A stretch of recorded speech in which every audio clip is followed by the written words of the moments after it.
السلام علیکم۔ آج میں آب ناول کی قسط نمبر 25 کے ساتھ حاضر ہوئی ہوں، جو کہ لکھا ہے فاطمہ نور نے۔ تو چلیے آئیے قسط کا آغاز کرتے ہیں۔ بدر عبداللہ کو رسمی کارروائی کے بعد مقتول کے ورثاء کی طرف سے دیت لے کر معاف کر دیا گیا۔ قانون امرا کی جیب میں تھا۔ غریبوں کا خون حقیر سمجھا جاتا تھا، سو اس حقیر خون کی قیمت دے کر ایک امیر شخص کی زندگی خرید لی گئی۔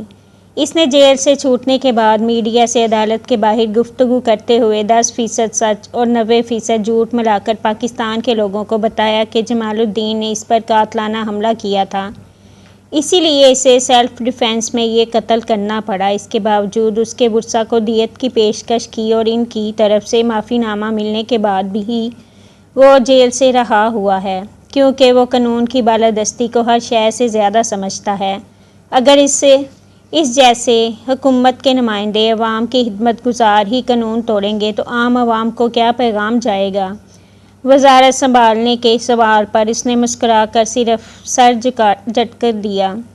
مجھے وزارت کا لالچ کبھی نہیں رہا۔ پارٹی اگر مجھے اس قابل سمجھے گی کہ وزارت مجھے دی جائے تو میں اسے عوام کی امانت سمجھ کر ان کی بھلائی کے لیے استعمال کروں گا، ورنہ عوام کے لیے میں ذاتی طور پر بھی کوشش کرتا رہا ہوں اور کروں گا۔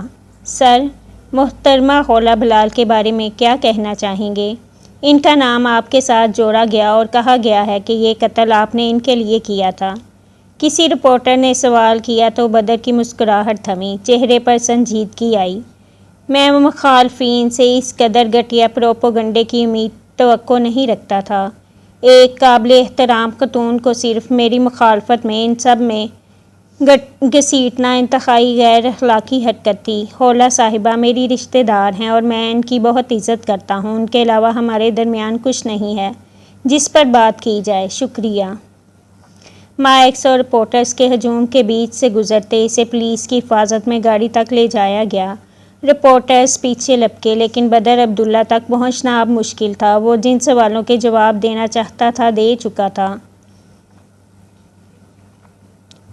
وہ لکڑی کا دروازہ دھکیل کر اندر آئی تو دادی سامنے ہی چارپائی پر بیٹھی تھی، تکیے پر قرآن رکھا تھا اور وہ آہستہ آواز سے تلاوت کر رہی تھی۔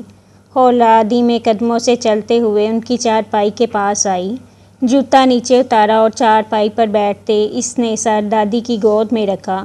انہوں نے قرآن سے نظریں ہٹا کر اسے گھورا، لیکن وہ آنکھیں بند کر گئی۔ چند لمحے وہ قرآن کی تلاوت کرتی رہی، پھر قرآن بند کرتے آنکھوں سے لگایا اور غلاف میں لپیٹ کر تکیے پر رکھ کر خولا کو دیکھا۔ کعب کہاں ہے؟ کوئی کال کرنی تھی تو چھت پر گیا ہے، آ جائے تو چلتی ہوں۔ آج رات رک جاتی، نین تارا بھی واپس چلی جائے گی، تم دونوں کے بغیر گھر سونا ہو گیا ہے۔ انہوں نے خولا کے بالوں میں ہاتھ پھیرا۔ خالہ کی طبیعت ٹھیک نہیں تھی دادی، صبح سے یہی ہوں۔ وہ تو چاہتی تھی کہ میں رک جاؤں، لیکن میں نے منع کر دیا۔ اس نے آنکھیں موند لی۔ نین تارا بھی کہہ رہی تھی یوسف لینے آئے گا، اس کے گھر مہمان ہوں گے۔ بدر جیل سے چھوٹ گیا ہے نا؟ خولا چپ چاپ لیٹی رہی، نہ کوئی جنش نہ کوئی تاثر۔ دادی نے غور سے اس کے چہرے کو دیکھا۔ کعب کے ساتھ خوش ہو خولا؟ میں تو خوش تھی دادی، وہ شاید نہیں ہے۔ اس کی آواز مدھم ہوئی۔ تم لڑتی ہوگی نا اس سے، زبان پر قابو رکھا کرو، شوہر بیوی کی بدمزاجی برداشت نہیں کرتے۔ میں تو اب زبان چلانا بھی بھولنے لگی ہوں دادی، اس کے سامنے زبان چلنا نہیں آتا، اس کے سامنے زبان چلانا نہیں آتا۔ وہ آنکھیں موندے لیٹی رہی۔ اسے نیند آنے لگی تھی۔ ماں جیسا لمس، بھائی جیسی شفقت، باپ جیسی محبت، دادی کے ہاتھ اور گود میں سب تھا۔ تمہاری چچی نے کچھ کہا تم سے؟ زیادہ نہیں، بس ٹھیک سے بات نہیں کی، خفا ہیں۔ گاؤں والوں نے بہت باتیں کی تھی خولا، وہ بس اسی وجہ سے تھوڑی سی پریشان ہو گئی ہے۔ جانتی ہوں۔ خولا بلال بدر عبداللہ سے ملتی رہی۔ خولا بلال کا کردار ایسا ہے، خولا بلال بہت بری ہے۔ مانتی بھی ہوں دادی، اس نے کچے تکے تھکے لہجے میں کہا تھا۔ تم بدر سے ملی تھی؟ ہاں، 2-3 بار، جب میں زمانہ جاہلیت میں تھی، جب میں خود کو عقل کل سمجھتی تھی، جب خولا بلال کو محرم نامحرم کے اسباق یاد نہیں تھے۔ اس نے آنکھیں نہیں کھولی۔ اسے دادی کی نظروں میں وہ نفرت نہیں دیکھنی تھی جو گاؤں والوں کی نظروں میں تھی۔ میں نے تمہیں اور نین تارا کو ہر سبق یاد کروایا تھا خولا۔ میں نے بتایا تھا کہ نامحرم آگ ہے، نامحرم کا نہ کہتا ہے کہ اس سے دور رہو، وہ نہ ہی بتا دیتا ہے کہ یہ شخص تمہارے لیے محرم جیسا نہیں ہے۔ انہیں دکھ ہوا۔ مجھے بھول گیا تھا دادی، بھائی کا، آپ کا پڑھایا گیا ہر سبق بھول گیا۔ مجھے بتائیں اب میں کیا کروں؟ تھک گئی ہو؟ بہت، بہت زیادہ۔ دادی نے اپنا ہاتھ اس کے گال پر رکھا تو اس نے بند آنکھیں کھولی اور ان کا دوسرا ہاتھ تھاما۔ اللہ کی طرف قدم اٹھا لو، اس سے محبت کرو، وہاں تھکنے والے گرا نہیں کرتے، تھام لیے جاتے ہیں۔ اللہ کی محبت حاصل کرنے کے لیے کیا کرنا پڑتا ہے؟ اس نے سادگی سے پوچھا۔ دادی ہلکا سا مسکرائی۔ جو اللہ کہے وہ مان لو، جس سے روکے رک جاؤ۔ اگر اللہ جس چیز کا حکم دیں وہ کرنا مشکل ہو تو؟ مشکل کچھ نہیں ہوتا، جو کام ہم نہ کر پائیں وہ ہمیں مشکل لگنا شروع ہو جاتا ہے۔ وہ گال پر سے ہاتھ ہٹا کر دھیرے سے اس کے سر پر پھیرنے لگی۔ لیکن دادی، دین تھوڑا سا مشکل نہیں ہے؟ اس نے جرا کی۔ دین مشکل نہیں ہے، بس ہم سے دین پر عمل نہیں ہو پاتا۔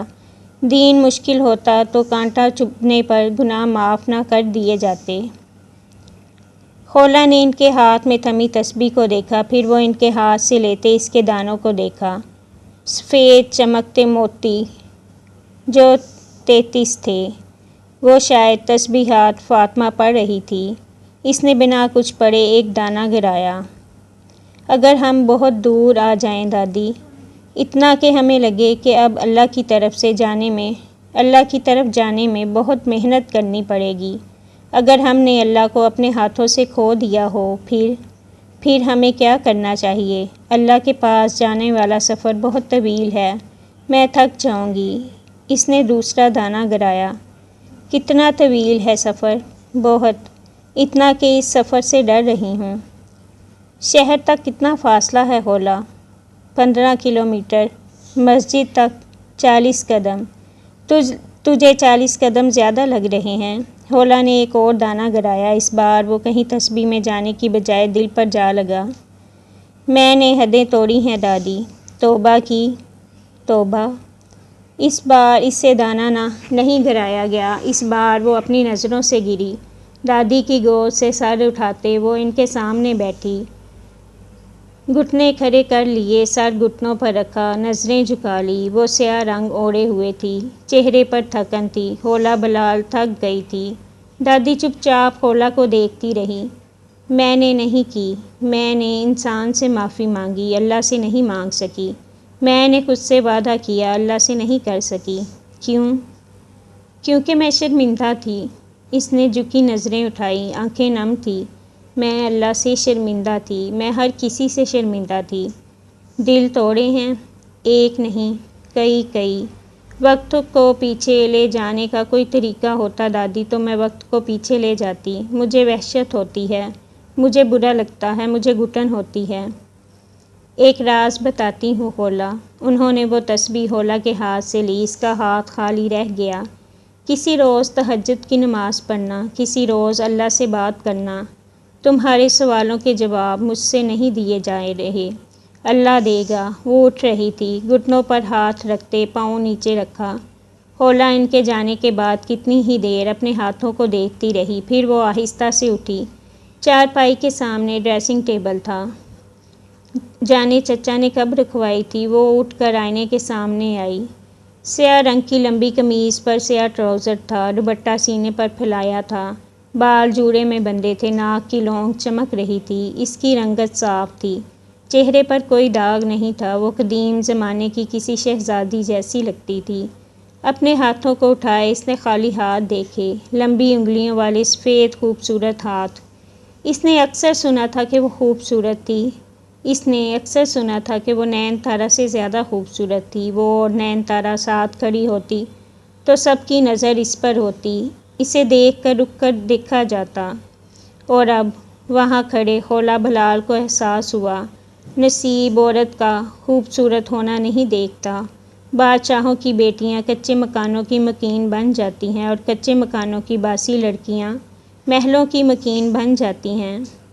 اسے وجدان سے نوازا گیا، الہام سے نوازا گیا۔ حولا بلال کو عرش سے فرش پر پٹکا گیا۔ اس کی خوبصورتی اس کے لیے کچھ نہیں کر سکی تھی۔ اس کے پاس صرف خسارہ آیا تھا۔ اس نے جس شخص سے محبت کی وہ نہیں مل سکا۔ جو ملا اس سے محبت ہونے لگی تو وہ کھو گیا۔ اس کا باپ، بھائی اور ماں کبھی اسے نہیں مل سکے۔ عشق اسے کھا گیا۔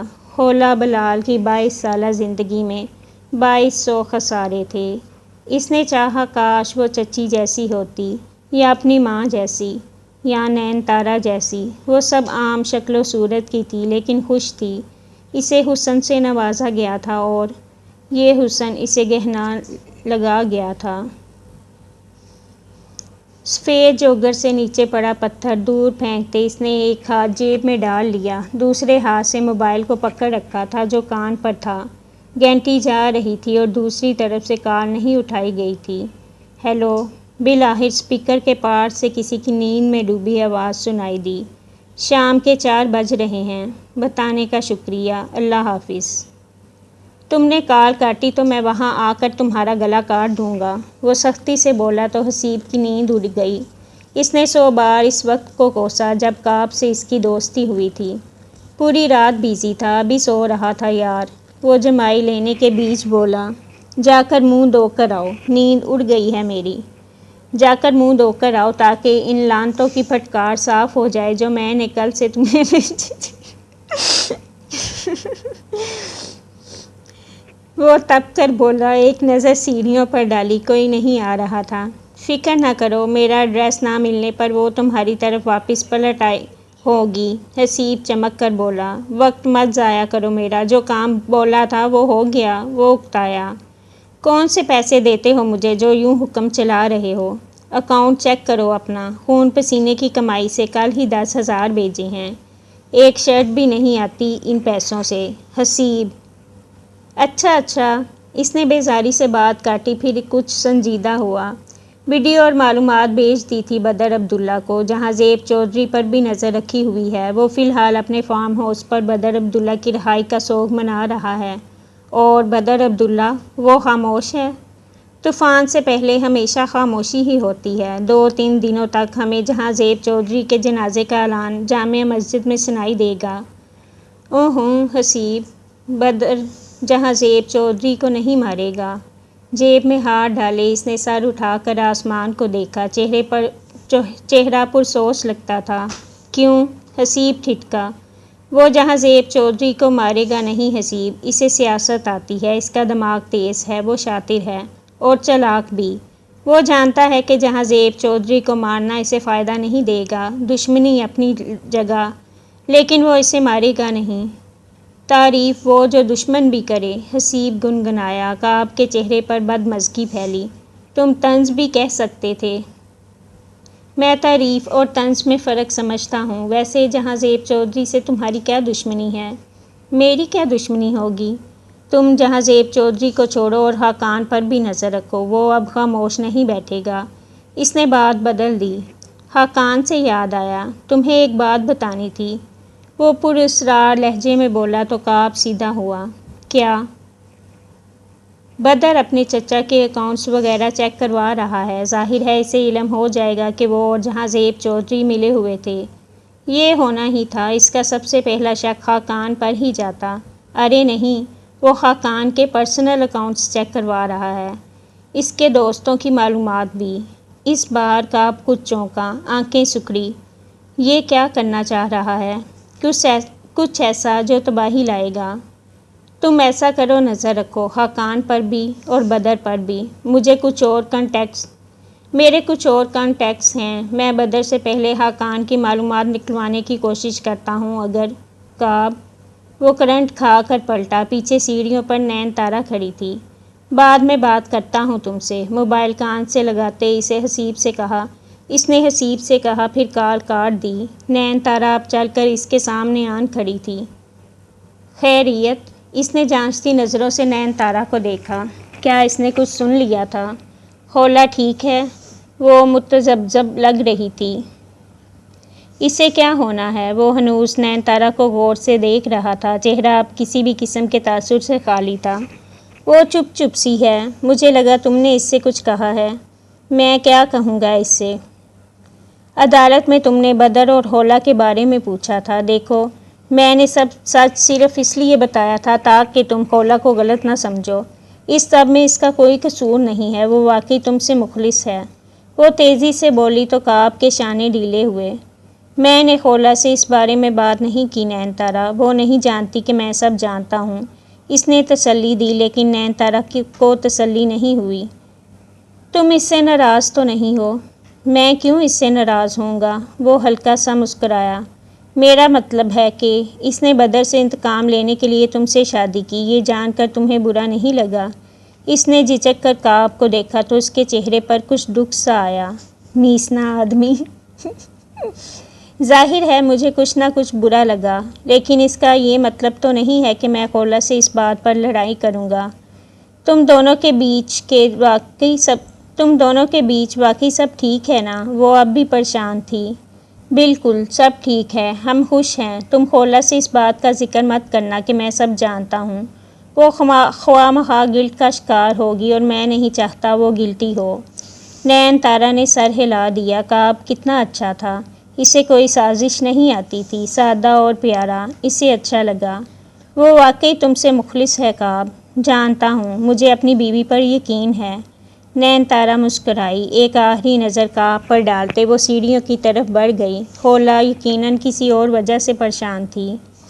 اس کے جانے کے بعد کعب نے گہری سانس لیتے سر جھٹکا، گردن کو کھجایا، پھر ارد گرد دیکھا۔ اس نے تو کچھ نہیں کیا تھا۔ اس نے کیا ہی کیا تھا، وہ تو بس اپنی بیوی کو خود پر شک نہیں کرنے دینا چاہتا تھا۔ اب وہ آرام سے اس کی ناراضگی کی پرواہ کرے گی اور اس پر شک نہیں کرے گی۔ ایک بار یہ سارا معاملہ سنبھل جائے پھر سکون ہی سکون ہوگا۔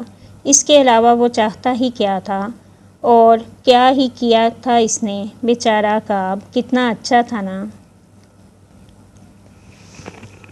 سرخ اینٹوں والی حویلی کے ڈائننگ ٹیبل پر اس وقت حویلی کے تمام نفوس موجود تھے۔ سربراہی کرسی پر بیٹھا بدر، سیاہ ٹراؤزر پر سیاہ ٹی شرٹ پہنے وہ عام سے حلیے میں تھا۔ اس کی دائیں طرف ہریرا اور اس کے ساتھ خاقان بیٹھے تھے۔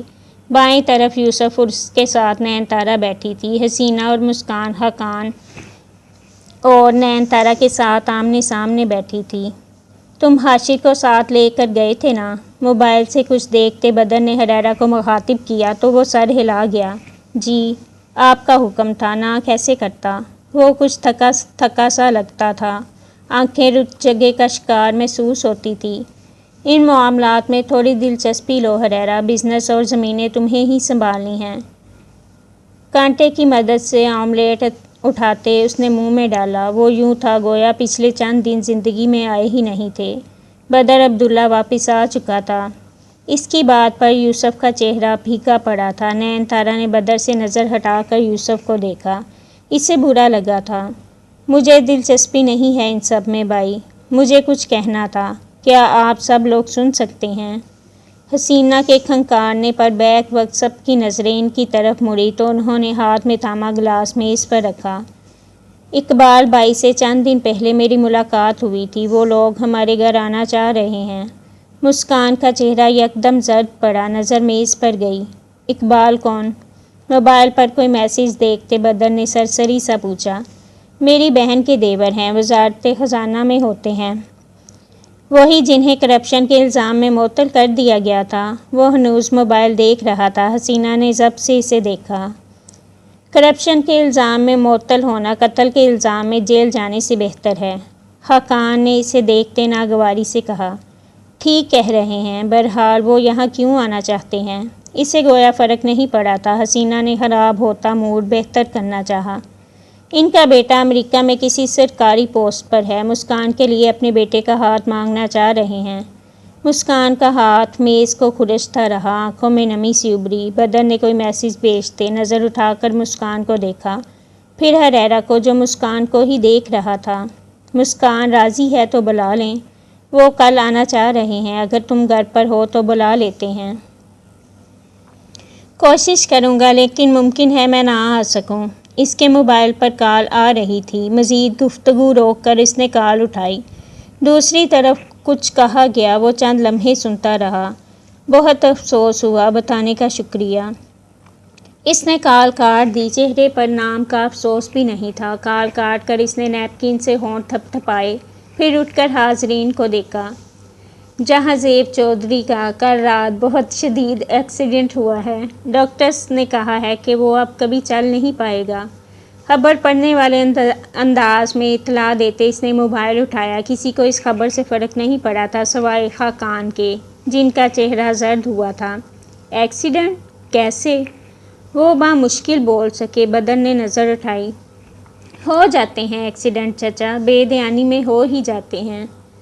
کچھ تھا اس کی آواز میں کہ خاقان کی ریڑھ کی ہڈی میں سنسناہٹ دوڑ گئی۔ بدر اب موبائل کان سے لگائے اوپر جا رہا تھا، خاقان کی گردن تک پسینے میں ڈوبی۔ دوپہر کا سورج ڈھلنے لگا تھا۔ سردیوں کی آمد میں ایک ماہ باقی تھا۔ گاؤں کی شامیں اب نرم سی ہونے لگی تھی۔ انہی شاموں میں سے اس شام اپنے گھر کے صحن میں آم کے درخت تلے بیٹھی ہولا نے پیلے رنگ کا سوٹ پہن رکھا تھا، دوپٹہ سینے پر تھا اور بال کھلے تھے۔ وہ تھوڑی دیر پہلے نہا کر صحن میں آئی تھی اور اب صفیہ کے ساتھ سبزی بنوا رہی تھی۔ کعب کہاں غائب ہے آج کل؟ کریلے چھیلتے صفیہ نے سامنے بیٹھی ہولا سے پوچھا تو اس نے نظر اٹھائی۔ میں نہیں جانتی۔ لو، نظر رکھا کرو شوہر پر، آنے جانے کا پوچھا کرو۔ وہ بتاتا نہیں ہے خالہ۔ ناراضگی چل رہی ہے کیا تم دونوں کی؟ انہوں نے غور سے ہولا کو دیکھا۔ وہ بدلی بدلی سی لگتی تھی، چپ چپ سنجیدہ۔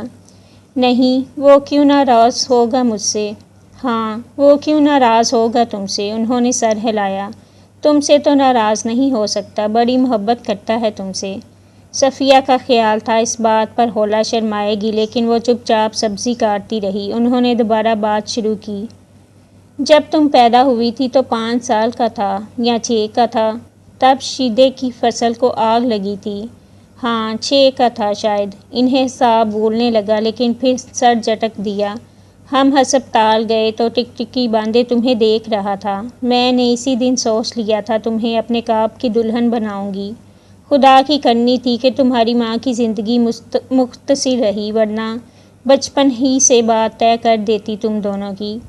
اس نے کریلے کاٹ کر سائڈ پر رکھ دیے اور پیاز اٹھائے۔ سر اب بھی جھکا ہوا تھا۔ صفیہ کو نظر نہیں آیا کہ اس کے چہرے کے تاثرات کیا تھے۔ بچپن ہی سے تمہارے اور رجب کے ساتھ رہتا تھا۔ میں جتنا کہتی کہ رجب اور ہولا کے علاوہ بھی دوسرے دوستوں کے ساتھ کھیل لیا کرے، لیکن میری کہاں سنتا تھا۔ حسین بھی تو تھا، حسین بھی تو تھا، پورے گاؤں سے دوستی تھی اس کی۔ لیکن کعب اپنے بھائی سے بالکل مختلف تھا۔ شروع سے اس کی سمجھ نہیں آتی تھی۔ اس کے ابا کہتے تھے بڑا ہو کر یہ جاسوس بنے گا۔ وہ ہلکا سا ہنسی۔ ہولا نے پہلی بار سر اٹھایا۔ خالو اور حسین بھائی کو کس نے مارا تھا خالہ؟ صفیہ کی ہنسی تھمی۔ وہ ہولا کو دیکھتی کسی غم میں گم ہوئی۔ زمین پر جھگڑا تھا، کئی ایکڑ زمین تھی جس پر ناجائز قبضہ کر لیا تھا ان لوگوں نے۔ کعب تب اسلام آباد پڑھ رہا تھا۔ اس کے ابا نے کیس کیا۔ کیس تو ہم جیت گئے لیکن ان لوگوں نے میرے بیٹے اور شوہر کو قتل کر دیا، زمین پر بھی دوبارہ قبضہ کر لیا۔ ان کی آنکھیں نم ہونے لگیں۔ اسی لمحے دروازہ کھول کر کعب اندر آیا۔ اس کے ہاتھ میں کچھ کاغذات تھے، سر جھکا ہوا تھا۔ صحن میں آتے اس نے ہولا پر سرسری سی نظر ڈالتے صفیہ کو دیکھا۔ امی، پرانے کاغذات کہاں ہیں زمینوں کے؟ ہولا نے آواز سنتے دوبارہ پیاز کاٹنے شروع کر دیے۔ آنکھیں جل اٹھی، جانے وہ پیاز کی وجہ سے تھی یا کعب کے اسے نظر انداز کرنے کی وجہ سے۔ کون سے کاغذات؟ وہی باغات والی زمینوں کے جن پر کیس ہوا تھا، مجھے وہ چاہئیں۔ وہ جلدی میں لگ رہا تھا۔ کہیں بڑی صندوق میں رکھے ہوں گے، اب کہاں ڈھونڈوں؟ انہوں نے کعب کو دیکھا۔ گورا، میں مدد کراتا ہوں، آئیں۔ چاہیے کیوں؟ کیس دوبارہ کرنا ہے۔ اس نے دیکھا تھا کہ خالہ کے چہرے پر کوئی سایہ سا گزرا تھا۔ کیوں؟ کیونکہ مجھے اپنی زمین واپس چاہیے امی۔ ہم کیس پہلے ہی جیتے تھے۔ اگر ان لوگوں نے ناجائز قبضہ کیا ہے تو میں اپنی زمینیں دوبارہ چھڑواؤں گا۔ وہ سنجیدہ تھا، از حد سنجیدہ۔ میں نہیں کرنے دوں گی، مجھے اپنا دوسرا بیٹا نہیں کھونا، وہ تمہیں بھی مار دیں گے۔ وہ خوف زدہ ہوئی۔ ہولا نے رخ موڑ کر کعب کو دیکھا۔ کون مارے گا امی؟ وہاں مارنے کے لیے کون بچا ہے اب؟ آپ مجھے کاغذات ڈھونڈنے دیں، بس کچھ چیزیں دیکھنی ہیں۔ وہ باضد تھا۔ خالو اور حسین بھائی کو کس نے مارا تھا؟ اس نے سوال دوبارہ دہرایا۔ اس بار مخاطب کعب تھا، جس نے اس سوال پر پہلی بار اسے دیکھا تھا۔ چند لمحے دیکھتا رہا۔ جہازیب چودھری نے۔ اس کی آواز بے تاثر تھی۔ یہ کون ہے؟ سابق ممبر قومی اسمبلی۔ امی آپ چلیں۔ گویا اتنا تعارف کافی تھا۔ وہ دوبارہ صفیہ کی طرف متوجہ ہو گیا۔ وہ تمہیں نقصان پہنچائیں گے کعب؟ صفیہ ہنوز ڈری ہوئی تھی۔ کوئی نقصان نہیں پہنچائیں گے امی۔ جہازیب چودھری کا کل رات ایکسیڈنٹ ہوا ہے۔ وہ چلنے پھرنے کے قابل نہیں رہا۔ اولاد اس کی کوئی ہے نہیں۔ مجھے کوئی نقصان نہیں پہنچائے گا۔ وہ تحمل سے بولا تو صفیہ کچھ متذبذب ہوئی، پھر گویا ہار مان کر اٹھی۔ اپنی منواتے ہو ہمیشہ، مجال ہے جو ماں کی سن لو۔ وہ حسب عادت اسے ڈیروں تانے مارتی آگے بڑھی۔ کعب تابع دار سا ان کے ساتھ اندر گیا۔ حولہ رخ موڑے ان دونوں کو دیکھتی رہی۔ اسے کعب کی فکر ہوئی تھی۔ وہ کیا کر رہا تھا؟ گھٹن کا احساس تھا یا شاید کوئی آواز؟ جب خاقان کی آنکھ کھلی، چند پل ذہن منجمد رہا، پھر اعصاب بیدار ہوئے تو یاد آیا کہ وہ پڑھتے پڑھتے سو گئے تھے۔ سینے پر رکھی کتاب ہٹاتے انہیں ایک اور احساس ہوا کہ انہوں نے کمرے کی لائٹس بند نہیں کی تھی، لیکن اب وہ بند تھی، اور تب ہی ان کی نظر بیڈ کے سامنے گئی۔ 3 سیٹر صوفے پر کوئی بیٹھا تھا، ٹانگ پر ٹانگ جمائے، دونوں بازو صوفے پر پھیلائے۔ وہ اندھیرے میں تھا۔ خاقان چونکے۔ کون؟ کیسے ہیں چچا؟ اس کی آواز میں ٹھنڈک تھی، سرد، قہر زدہ، دنوں جیسی ٹھنڈک۔ خاقان کے جسم میں سرد سی لہر دوڑی۔ تم یہاں کیا کر رہے ہو؟ انہیں احساس ہوا کمرے میں صرف اندھیرا نہیں، گھٹن بھی تھی۔ حسینہ مسکان کے ساتھ سو رہی تھی۔ وہ رشتے کے لیے نہیں مان رہی تھی تو وہ اسے قائل کرنے پر لگی ہوئی تھی۔ جب میں 12 سال کا تھا، جب ایک دن سیڑھیوں سے اترتے ہوئے مجھے دروازے سے داخل ہوتے ایک مرد نظر آیا۔ اس کے ہاتھ میں سگار تھا۔ ایک ہاتھ منہ تک لے جاتے اس نے کش لیا۔ خاقان دم سادے اسے دیکھتے رہے۔ اس کے ساتھ ایک عورت تھی، ایک لڑکا اور لڑکی۔ بابا نے بتایا وہ ان کے بھائی ہیں اور ان کا نام خاقان ہے۔ میں جب چھوٹا تھا تو دادا ایک ترک کہاوت سناتے تھے کہ جب کوئی کہے کہ وہ تمہارا بھائی ہے تو پوچھ لیا کرو کہ ہابیل یا قابیل۔ بابا شاید پوچھنا بھول گئے تھے، لیکن یہ سوال میں کر لیتا ہوں، آپ ان کے کون سے بھائی تھے، ہابیل یا قابیل؟ اس نے آگے کو ہوتے سگار کی راکھ ایش ٹرے میں جاڑی تو خاقان کو اس کا چہرہ نظر آیا۔ اس کے بال ماتھے پر بکھرے تھے، آنکھیں سرخ تھیں اور اس کے ہونٹ مسلسل سگار نوشی کے باعث سیاہ ہو رہے تھے۔ خاقان کے گلے میں سانسیں اٹکنے لگی، گھٹن بھر گئی۔ انہوں نے قمیص کا اوپری بٹن کھولا۔ تم یہاں کیا کر رہے ہو؟ وہ بامشکل بولے، ماتھے پر پسینہ ابھرا۔ آپ نے سوال کا جواب نہیں دیا۔ خیر، میں ایک اور قصہ سناتا ہوں۔ وہ دوبارہ سے صوفے پر پیچھے کو ہوا۔ جب بابا کی موت ہوئی تو ڈاکٹرز کا کہنا تھا ان کی موت کی وجہ ہارٹ اٹیک ہے۔ میں نے مان لیا کیونکہ یہ ممکن تھا۔ پھر ایسا ہوا کہ میں بہت مصروف ہو گیا، الیکشنز، بزنس، ہر شے مجھے دیکھنی پڑی۔ پھر 2.5 سال بعد مجھے کسی نے ایک مقدمے میں جیل بھیج دیا۔ میں نے اپنے آدمیوں سے کہا کہ پتہ لگوائیں ان سب کے پیچھے کون ہے۔ تحقیقات کرنے پر علم ہوا کہ یہ سب جہازیب چودھری کا کام ہے۔ معلوم نہیں اس کا کون سا دشمن ہے جس نے میرے آدمیوں کو اس کی چند ویڈیوز اور معلومات بھیج دی۔ میں گٹھلیاں نہیں گنا کرتا، اس لیے فرق نہیں پڑا کہ آم بیچنے والا کون تھا۔ وہ رکا، آواز ہنوز سرد تھی۔ خاقان کے ارد گرد گھٹن مزید بڑھی۔ ان کے دل میں ہلکا سا درد ہو رہا تھا۔ بدر تم؟ لیکن چچا، یہاں ایک ٹویسٹ ہے۔ جہازیب چودھری کے اکاؤنٹس کی تفصیلات نکلواتے مجھے معلوم ہوا کہ اس نے اپنے خفیہ اکاؤنٹ سے ایک بھاری رقم ایک دوسرے اکاؤنٹ میں بھیجی ہے۔ اس اکاؤنٹ کے مالک کو علم نہیں تھا، لیکن میں جانتا تھا۔ وہ اکاؤنٹ کس کا ہے؟ وہ ایک بار پھر رکا، سگار والا ہاتھ صوفے پر رکھا، انگارہ کپڑوں پر لگا۔ خاقان نے نفی میں سر ہلایا۔ انہیں سانس لینے میں دقت ہو رہی تھی۔ بیڈ سائڈ ٹیبل پر رکھا گلاس اٹھاتے انہوں نے گٹا گٹ پانی پیا۔ درد مزید بڑھا۔ بدر خاموشی سے انہیں دیکھتا رہا، پھر اس نے سگار دوبارہ ہونٹوں سے لگا کر دھواں فضا میں چھوڑا۔ اس اکاؤنٹ کے مالک کا نام حسینہ خاقان ہے۔ پھر میں نے تھوڑی اور تحقیقات کروائی تو وہ اکاؤنٹ ان خاتون کے شوہر استعمال کر رہے تھے، یعنی آپ۔ بے تاثر لہجے میں کہتے وہ آگے کو ہوا تو خاقان کو اس کے چہرے پر نفرت نظر آئی، شفافیت۔ ان کا سانس اکھڑنے لگا۔ یہ کیا ہو رہا تھا؟ اس نے مجھے مجبور کیا تھا، وہ بامشکل بولے۔ درد، شدید درد، جان کنی جیسا درد۔ بدر دھیرے سے ہنس دیا، پھر اس کی ہنسی بلند ہوئی، پھر وہ قہقہا لگائے ہنسنے لگا، سر پیچھے کو گرائے، اتنا کہ آنکھیں نم ہو گئی۔ خاقان سینے کو مسلتے اٹھنے لگے لیکن ہمت ختم ہو گئی۔ بدر ہنستے ہنستے سیدھا ہوا، ایک زکام زدہ سی سانس اندر کھینچی، پھر سر جھٹکا۔ میں جھوٹا ہوں، اس لیے جھوٹ فوراً پکڑ لیتا ہوں، گناہ مت گنوائیں۔ واپس کہانی کی طرف آتے ہیں تو ان اکاؤنٹس کی تفصیلات نکلواتے۔ مجھے آپ کے دوسرے اکاؤنٹ کا علم ہوا جس سے 2 سال پہلے ایک اچھی خاصی رقم کسی ارشد کھوکر کو بھیجی گئی تھی۔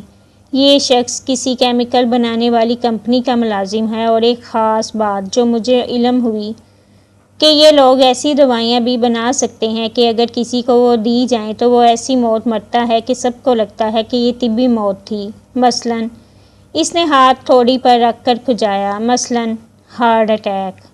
خاقان کو احساس ہوا ان کا دل بند ہو رہا تھا۔ انہوں نے کھانسنے کی کوشش کرتے بدر کو دیکھا، وہ اب دوبارہ سے اندھیرے میں تھا۔ خاقان کا سر نفی میں ہلا۔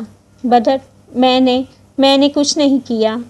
اب آتے ہیں خولا کی طرف تو گاؤں میں اس کا نام اچھالا گیا، بدر عبداللہ اور خولا بلال۔ اچھا لگتا ہے سننے میں، لیکن صرف مجھے۔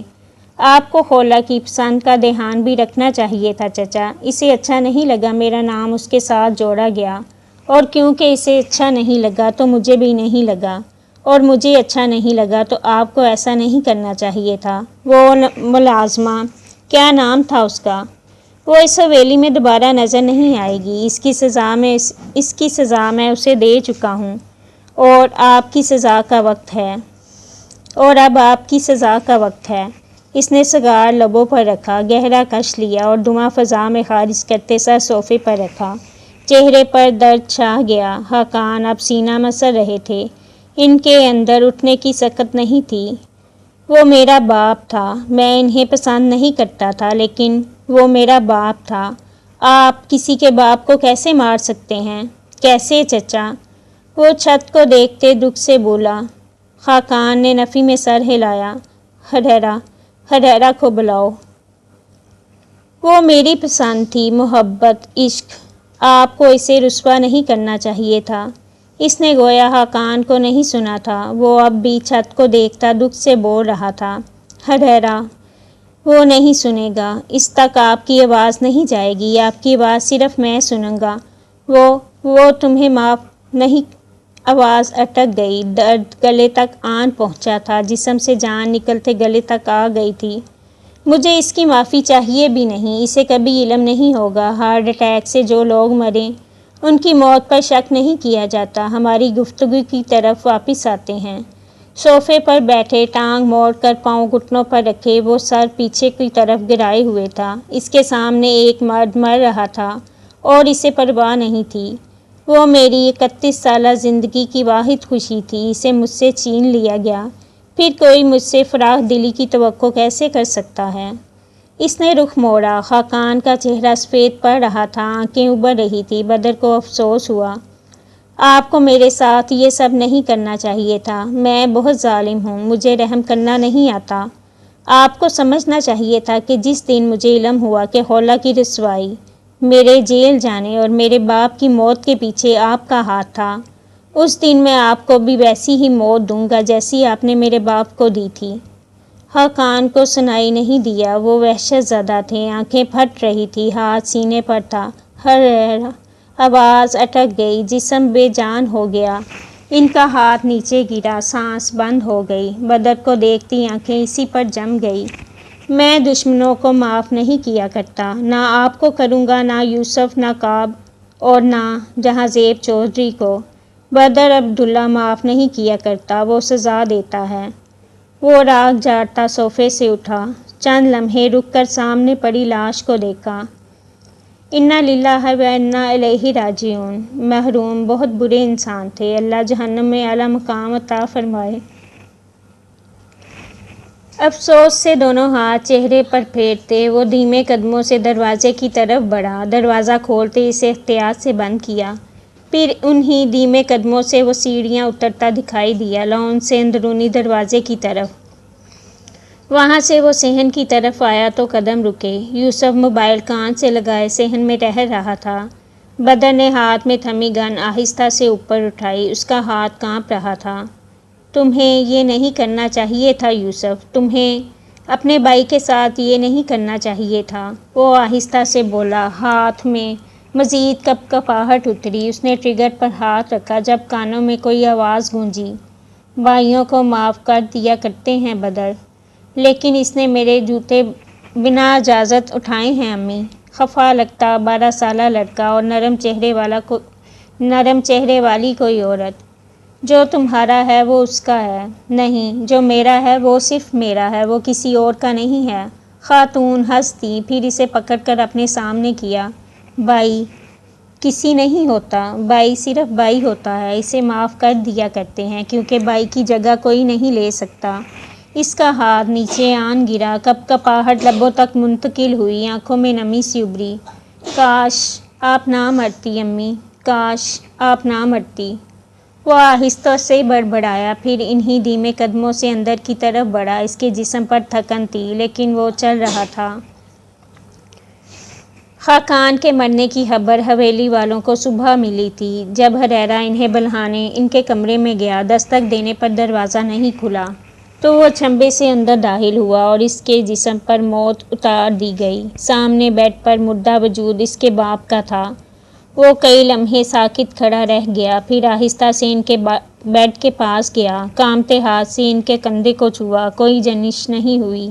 بابا، اس نے دھیرے سے پکارا۔ کوئی حرکت نہیں۔ اسی لمحے کوئی ملازم کمرے کے سامنے سے گزرا تو اندر آتے نظر خاقان پر گئی۔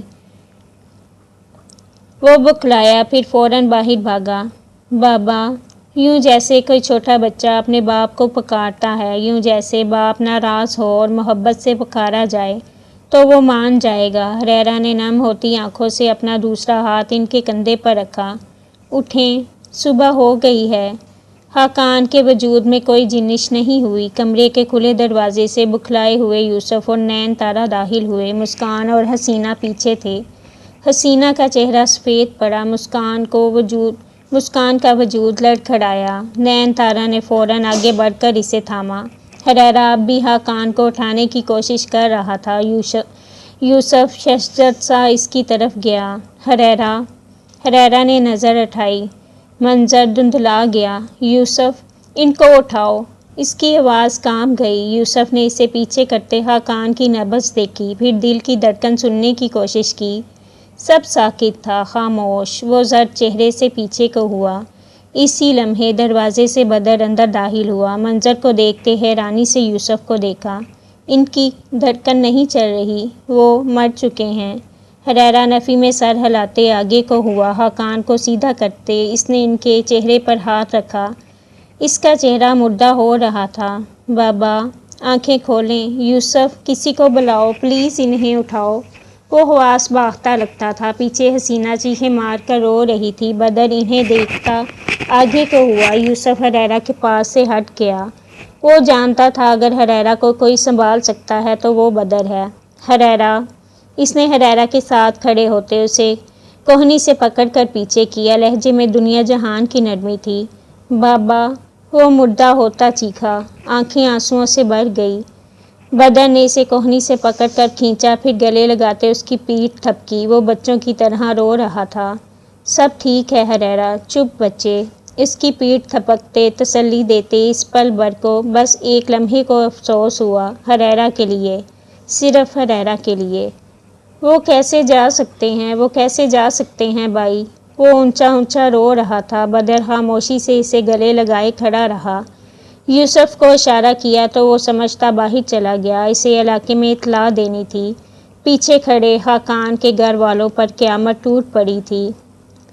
تیاری کرو، ہم تعزیت کے لیے جا رہے ہیں۔ وہ کتنی ہی دیر خالہ کو دیکھتی رہی۔ خالہ، کعب کو آنے دیں، وہ آ کر کیا کرے گا؟ صبح کا گیا ہے اور اب دوپہر ہو گئی ہے، آنے دو اس لڑکے کو، آج ذرا خبر لیتی ہوں اس کی۔ انہیں غصہ آیا، خولہ کو بے بسی محسوس ہوئی، اسے حویلی نہیں جانا تھا۔ آپ چلی جائیں نا، میں کیا کروں گی جا کر؟ میرا ان سے کون سا رشتہ ہے؟ تمہاری بہن کا گھر ہے، نہیں جاؤ گی تو اچھا لگے گا؟ چلو اٹھو، تیاری کرو، وہ اسے ڈانٹ کر کہتی اپنی چادر لینے چلی گئی۔ خولہ نے انگلیاں مروڑتے دعا کی کہ کاش کعب آ جائے، وہ اسے جانے سے منع کر دے، لیکن آج کل اس کے ستارے گردش میں تھے۔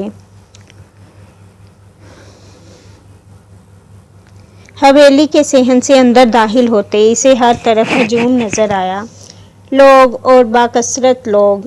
اکثریت بدر کے جاننے والوں کی تھی، امراء اور سیاسی شخصیات۔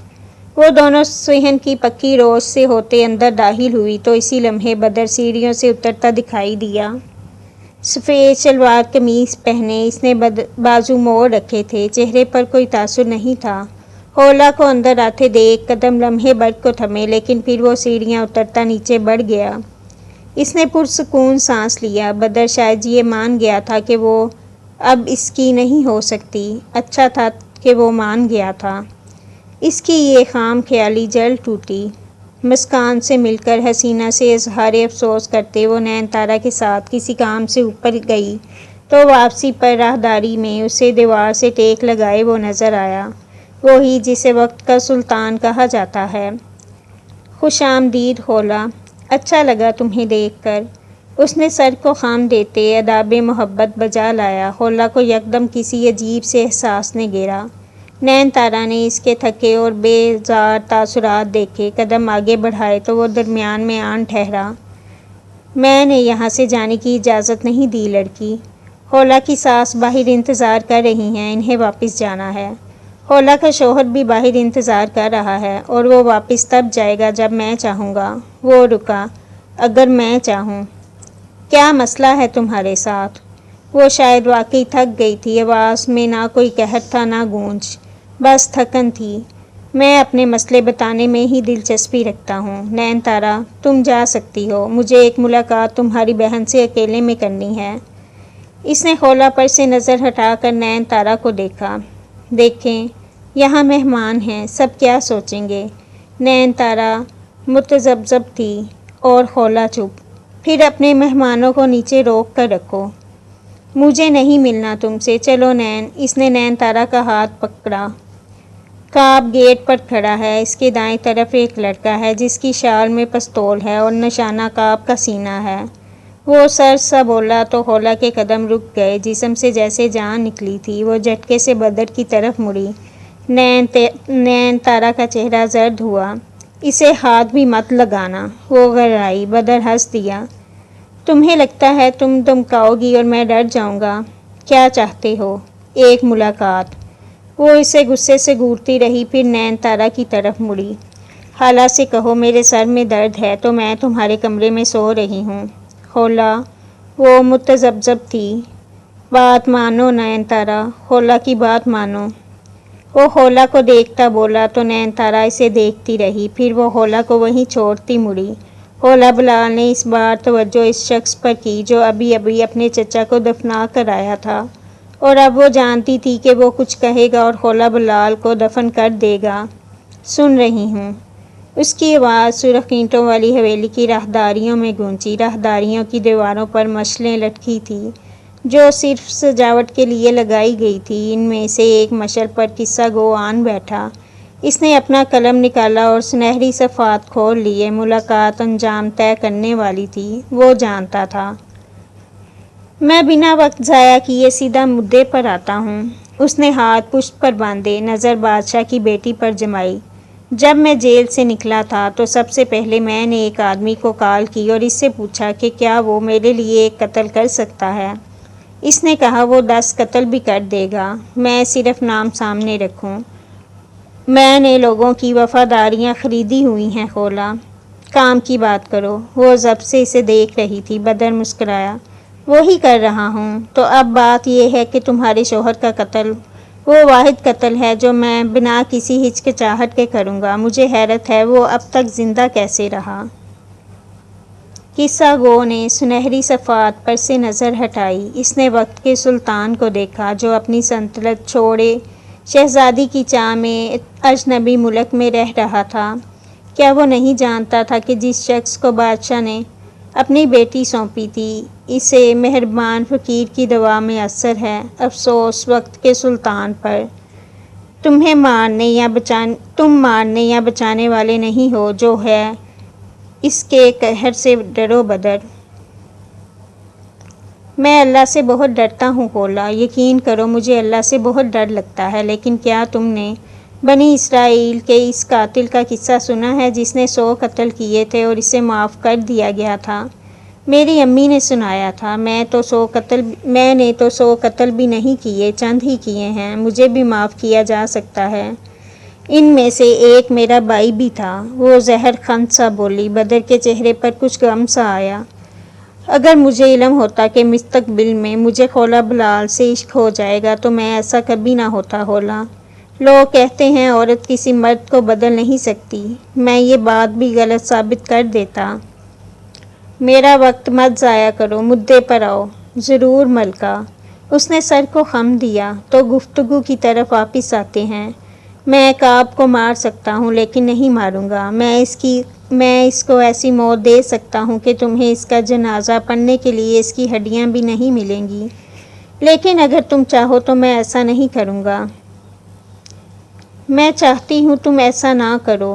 قصہ گو کو افسوس ہوا، بادشاہ کی بیٹی کو سکے راس نہیں آئے تھے۔ میں ایسا نہیں کروں گا، وہ اپنی ماں کا اکلوتا بیٹا ہے، تم ان کا واحد سہارا چھیننا تھوڑی چاہو گی۔ میں نے تمہاری بات مان لی، اب تم میری بات مانو۔ وہ گویا ملاقات کی گفتگو ترتیب دے کر بیٹھا تھا۔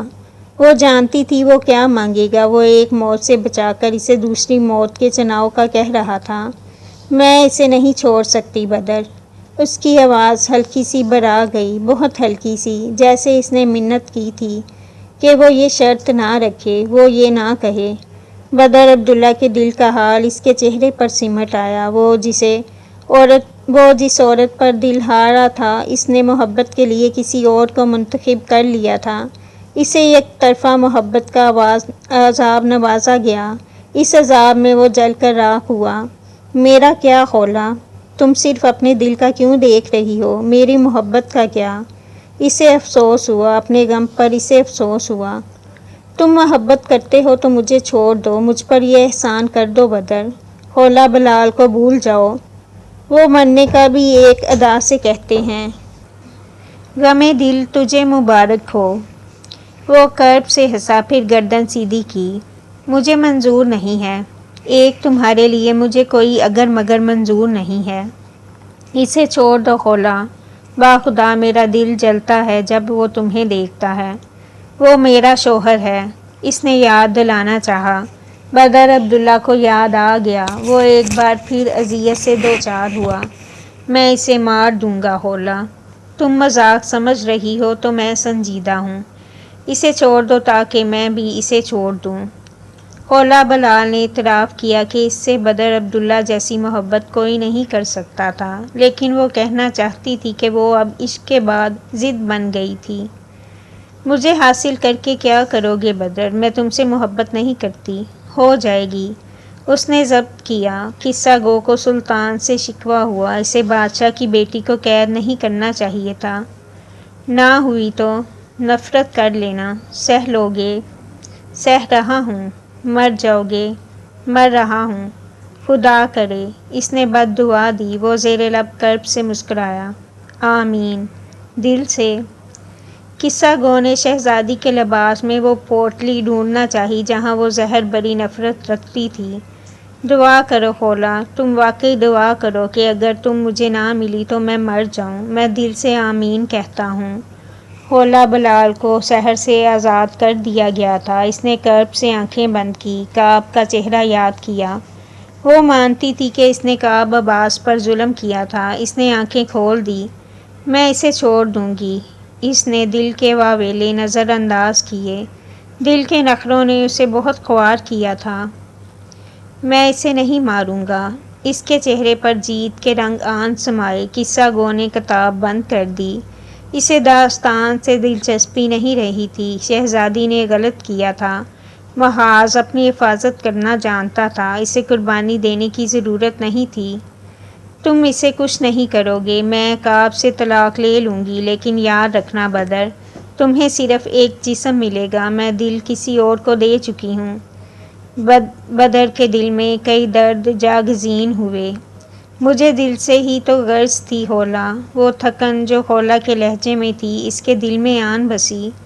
ایسا ہے کہ تم نامراد رہو گے۔ وہ پلٹنے لگی۔ بدر نے پلکیں جھپکی۔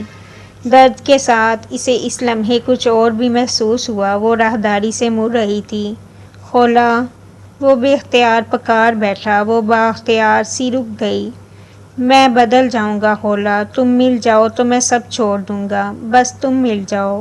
وہ یقین دلانا چاہ رہا تھا کہ وہ واقعی بدل جائے گا۔ ہولا اسے دیکھتی رہی چند لمحے رک کر۔ کسی زمانے میں وہ اسے سوچا کرتی تھی، پھر اسے سوچ سے جھٹکنے لگی۔ کسی زمانے میں وہ اسے دیکھ کر مسکرایا کرتی تھی، پھر وہ نظر آتا تو مسکراہٹ غائب ہونے لگتی۔ کسی زمانے میں وہ اس شخص کو دیکھنے کی منتظر رہتی تھی، پھر وہ اسے نظر آتا اور وہ رخ پھیر لیتی۔ کاش تمہیں یہ کہنے کی ضرورت نہ پڑتی بدر، مجھے کہانی کے سلطان سے کئی شکوے تھے، اب مجھے اس سلطان کو دیکھنے کا دل بھی نہیں کرتا۔ وہ سلطان نظروں سے اتر گیا ہے۔ وہ تھکن اور دکھ کا امتزاج تھا جو اس کے چہرے پر نظر آتا تھا۔ وہ قدیم دور کا کسی محفل میں گویا گیا سوگ زدہ مرثیہ تھا جو اس کی آواز میں تھا۔ بدر کا دل ویران ہوا۔ قصہ گو نے قلم تھامتے سنہری صفحات پر کچھ لکھا۔ وہ پلٹ گئی۔ وہ مر گیا۔ سر شام سورج کے غروب ہونے کا منظر کھیتوں کے اوپر سے نظر آ رہا تھا۔ جب ساتھ ساتھ چلتے ان دونوں پر نظر پڑی، سیاہ لباس پر سفید دوپٹہ اوڑھے، سفید چادر ارد گرد پھیلائے ہولا، اور اس کے ساتھ نیلی جینس پر سرمئی رنگ کی شرٹ پہنے کعب، بازو کوہنیوں تک موڑے، وہ جینس کی جیبوں میں ہاتھ ڈالے ہوئے تھا۔ ان دونوں کے قدم آہستہ تھے، جیسے جانے کی جلدی نہیں تھی۔ شیر دل صفیہ کو کعب کی بائک پر گھر چھوڑنے گیا تھا۔ وہ واپسی پر بائک کعب کو دینے آنے والا تھا۔ تمہیں وہاں نہیں جانا چاہیے تھا ہولا، اس نے سر جھکا کر چلتی ہولا کو مخاطب کیا۔ خالہ نے مجبور کیا تھا، وہ مدھم سا بولی۔ اس کی نظر اپنے قدموں پر تھی، پھر کعب کے قدموں پر گئی۔ خالہ کے بیٹے کا انتظار کر لیتی، کام سے گیا تھا، مر تھوڑی گیا تھا۔ کیا اسے احساس نہیں تھا کہ وہ کتنا شفاق تھا؟ قبرستان لے کر جا سکتے ہو کعب؟ اس وقت وہ کھیتوں کے پار ڈوبتے سورج کو دیکھ کر اچنبھے سے بولا۔ مجھے بائی سے ملنا ہے، کل لے چلوں گا، ابھی دیر ہو چکی ہے، پلیز۔ اس نے سر اٹھا کر کعب کو دیکھا۔ وہ متذبذب سا چپ رہا، پھر سر ہلا دیا۔ گھر کی طرف جاتی گلی کی بجائے وہ بائیں طرف مڑ گئے۔ وہاں سے سیدھا کچا راستہ جاتا تھا جو آگے مڑ جاتا تھا۔ بیچ میں نہر تھی جس کے پل سے گزر کر آگے قبرستان تھا۔ سورج اب ڈوبنے لگا تھا جب وہ قبرستان کے پاس پہنچے۔ مجھے بائی کے پاس اکیلے بیٹھنا ہے، تم یہیں رک جاؤ۔ ڈر نہیں لگے گا؟ مرنے والوں سے کیسا ڈر؟ ڈرنا تو زندہ انسانوں سے چاہیے۔ وہ بنا اسے نظر ملائے آگے بڑھ گئی۔ کعب وہیں رک گیا۔ ہولا کا رویہ اس کی سمجھ سے باہر تھا۔ اندر قبرستان اس وقت خالی تھا۔ وہ قبرستان کبھی نہیں آئی تھی۔ رجب کے مرنے کے بعد ایک مرتبہ بھی نہیں۔ اپنے عزیز لوگوں کی قبر دیکھنا مار دیتا ہے، اور اسے یہ موت نہیں دیکھنی تھی۔ بیری کے درخت تلے 3 قبریں ایک ساتھ بنی تھی۔ وہ تیسری قبر کے پاس رکی، آہستہ سے نیچے بیٹھی اور خطبے کو پڑھا۔ رجب بلال ولد بلال اعظم۔ نظر دوسرے خطبے پر گئی، بلال اعظم ولد سمیع اللہ۔ پھر اس نے تیسرے خطبے کو دیکھا، شمع نوید زوجہ بلال عظیم۔ ہولا اس آخری خطبے کو دیکھتی رہی۔ اسے ماں کی آغوش کبھی میسر نہیں رہی تھی۔ اس نے ماں کا لمس کبھی نہیں دیکھا تھا۔ اس کے لیے ماں، باپ اور بھائی سب رجب تھا۔ کل رات میں نے آپ کو خواب میں دیکھا تھا، آپ کو، بابا اور بائی کو۔ نظر پہلے کتبے پر جمائے اس نے آہستہ سے کہا، آپ تینوں ساتھ تھے، میں فاصلے پر تھی۔ میں نے آپ کو پکارا تھا امی، لیکن آپ نے نہیں سنا۔ آپ بائی کو دیکھ رہی تھی اور بائی مجھے۔ میں نے دیکھا کہ میں آپ کو بلا رہی ہوں، اتنا کہ میرا حلق خشک ہو گیا، لیکن آپ نے مجھے نہیں سنا۔ بائی مجھے سن رہا تھا اور وہ چاہتا تھا میں چپ کر جاؤں، کیونکہ مجھے تکلیف ہو رہی تھی۔ اسے ہمیشہ میری تکلیف کا احساس ہو جاتا تھا۔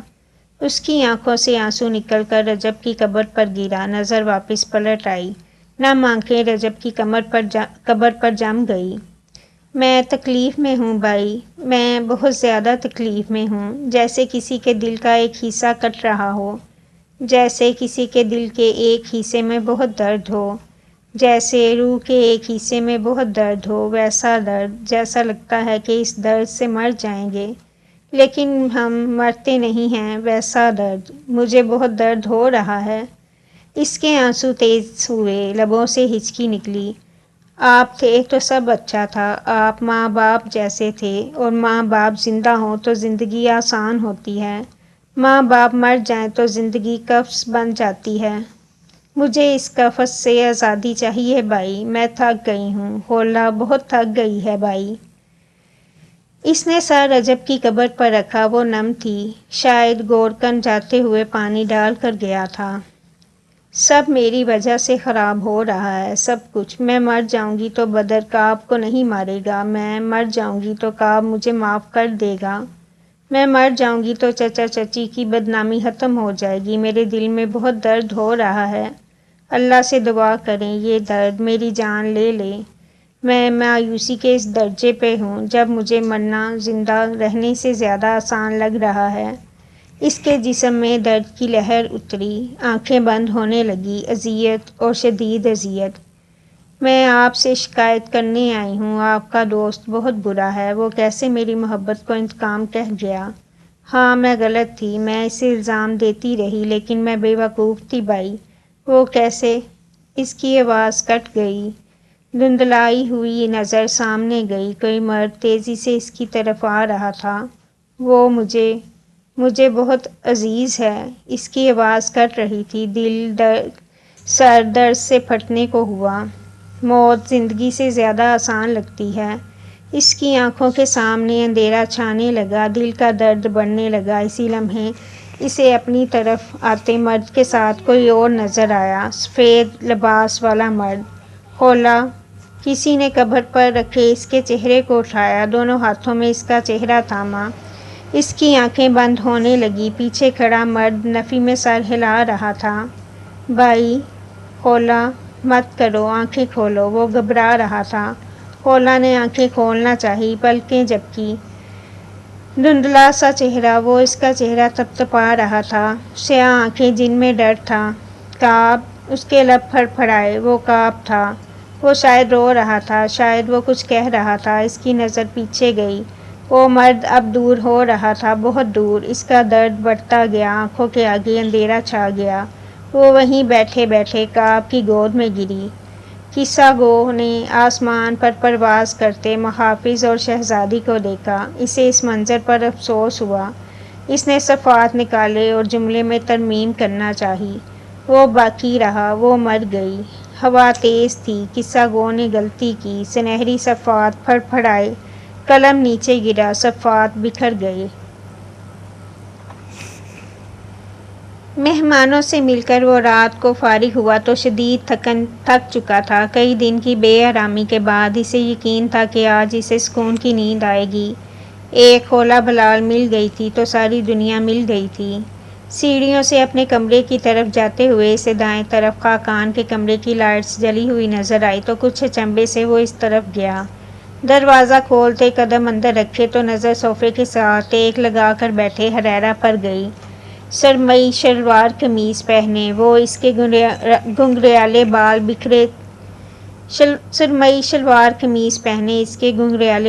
بکھرے سے تھے، چہرے پر مردنی چھائی تھی، معصوم چہرہ جسے کوئی سازش نہیں آتی تھی۔ وہ اس بچے جیسا تھا جس سے جو کہا جائے وہ مان لیتا ہے۔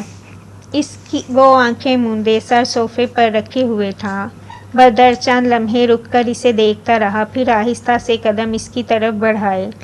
میز کی دوسری طرف آتے وہ آہستہ سے اس کے ساتھ بیٹھا، ایک گھٹنا موڑ لیا اور ہاتھ گھٹنے پر رکھا۔ حریرہ نے بند آنکھیں کھولی۔ بدر کو دیکھتے وہ سیدھا ہوا۔ ٹھیک ہو بچے؟ اس نے نرمی سے پوچھا۔ حریرہ نے سر جھکایا۔ بدر کی نظر اس کے ہاتھ میں تھمی خاقان کی تصویر پر گئی۔ مجھے بابا یاد آ رہے ہیں۔ صبح سے اب تک 10 گھنٹے گزرے ہیں بھائی، اور مجھے وہ ابھی سے یاد آ رہے ہیں۔ باپ کیوں مر جاتے ہیں؟ اس نے نم آنکھیں اٹھا کر بدر کو دیکھا۔ بدر کا دل خالی ہوا۔ موت حقیقت ہے حریرہ، سب مر جائیں گے۔ باپ، سب ہی ہوتا ہے۔ باپ مر جائے تو واقعی سب مر جاتا ہے۔ وہ اس بار کچھ زیادہ دیر چپ رہا۔ تمہیں ان کے بغیر جینے کی عادت ہو جائے گی، مجھے بھی ہو گئی تھی۔ مجھے نہیں لگتا باپ کے بغیر رہنے کی عادت ہو جاتی ہے، بس ہمیں لگتا ہے کہ ہو گئی ہے۔ وہ میرے ساتھ زیادہ عرصہ نہیں رہے۔ جب ہم لاہور میں ہوتے تھے تو وہ دن رات کام کرتے تھے، میری ہر خواہش پوری کرتے۔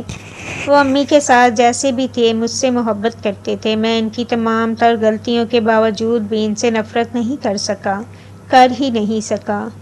وہ اب رو رہا تھا۔ بدر نے آگے کو ہوتے اسے گلے لگایا تو اس کا رونا ہچکیوں میں بدل گیا۔ ہم ٹھیک ہو جاتے ہیں، وقت گزر جاتا ہے۔ ٹھیک ہونے اور وقت کے گزر جانے کے بیچ کا وقت کیسے گزرتا ہے؟ وہ ہچکیوں سے روتا رہا۔ بدر خاموشی سے اس کی پیٹھ تھپ تھپاتا رہا۔ وہ نہیں جانتا تھا کہ وہ اس لڑکے کے لیے اتنا نرم گوشہ کیوں رکھتا تھا۔ اسے نہیں معلوم تھا کہ حریرہ سے اسے اتنی محبت کیوں تھی، لیکن وہ اس کے لیے بیٹے جیسا تھا، اور اسے احساس ہوا اس نے اس لڑکے کے ساتھ ظلم کیا تھا۔ وہ کوئی جنگل تھا، دھند میں لپٹا، اونچے لمبے درختوں والا جنگل۔ سبزے سے نیچے اترتے نیچے چشمے میں پانی بہہ رہا تھا، ٹھنڈی نرم سی ہوا، اور اوپر ڈھیروں سفید چھوٹی چھوٹی بالیاں تھیں۔ وہ درختوں سے گزرتے سبزے تک آئی تو اسے وہ مرد نظر آیا، سفید لباس والا مرد جس کے بھورے بال تھے اور وہ چشمے کو دیکھ رہا تھا۔ خولا آہستہ سے قدم اٹھاتی اس کے پیچھے آن ٹھہری تو اس نے رخ موڑا۔ بھائی، اس کے لب پھڑ پھڑائے۔ رجب مسکرایا، ہاتھ سے اسے ساتھ بیٹھنے کا اشارہ کیا تو وہ ٹرانس سی کیفیت میں اس کے ساتھ بیٹھی، بنا پلک جھپکے، سانس روکے۔ وہ اسے دیکھ رہی تھی۔ اس کے ہاتھ میں دادی کی سفید تسبیح تھی، 33 دانوں والی چھوٹی سی تسبیح جسے وہ پڑھ رہا تھا۔ تم کیسی ہو خولا؟ اس نے نرمی سے پوچھا تو خولا کو احساس ہوا اس مرد کا چہرہ تبدیل لگتا تھا۔ آپ کہاں چلے گئے ہیں بھائی؟ میں اکیلی ہو گئی ہوں۔ اس نے سوال کے بعد شکوہ کیا۔ تمہارے پاس سب تو ہیں، اکیلا تو میں آیا تھا۔ میرا سب آپ تھے، آپ نہیں ہیں تو کوئی نہیں ہے۔ چشمے کا پانی اس کی آنکھوں میں آیا۔ اسے یہ بھی احساس ہوا کہ ان دونوں کا لباس ایک جیسا تھا۔ کیا وہ مر چکی تھی؟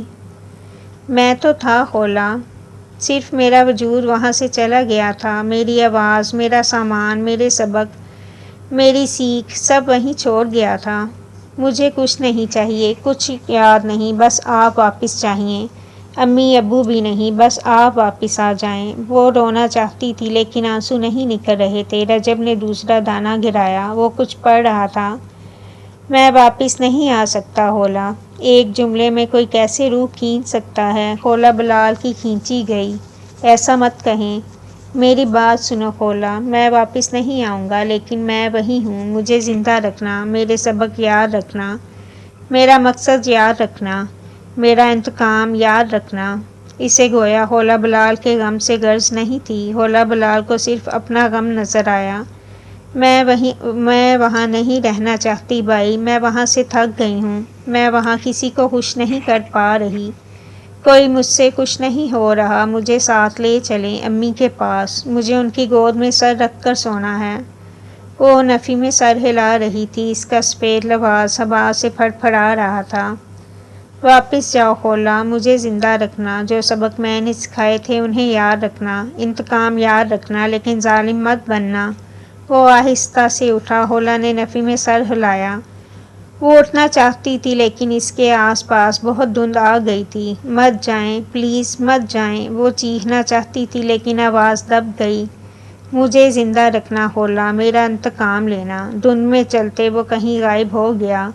خولا نفی میں سر ہلاتی رہی، وہ اسے بلا رہی تھی لیکن وہ کہیں نہیں تھا۔ رجب بلال جا چکا تھا۔ اوکے جی، یہ تھی آج کی ایپیسوڈ۔ ہوتی ہے اگلی ایپیسوڈ میں ملاقات۔ رکھیں دعاؤں میں یاد۔ اللہ حافظ۔